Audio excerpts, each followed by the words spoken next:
નીટની પરીક્ષામાં કૌભાંડમાં સંડોવાયેલ રોય ઓવરસીઝના માલિકની પોલીસે ધરપકડ કરી વધુ કાર્યવાહી હાથ ધરી છે.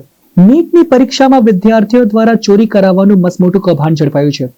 ગોધરા ખાતે લેવાયેલી નીટની પરીક્ષામાં ગેરરીતિનો ઘટસ્ફોટ થયો છે.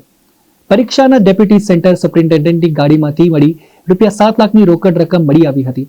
તો પરીક્ષાના ડેપ્યુટી સેન્ટરના સુપ્રિન્ટેન્ડન્ટના મોબાઈલમાંથી વોટ્સએપ ચેટ પણ મળ્યું હતું, જેમાં વડોદરાના ગેંડા સર્કલ નજીક એટલાન્ટિસ કોમ્પ્લેક્સમાં આવેલી રોય ઓવરસીઝ નામની સંસ્થાની સંડોવણી બહાર આવી હતી.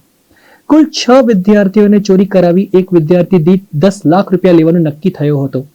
રોય ઓવરસીઝના માલિક પરશુરામ રોય અને ગોધરાના આરિફ વોરા સામે પોલીસે ફરિયાદ નોંધાઈ છે.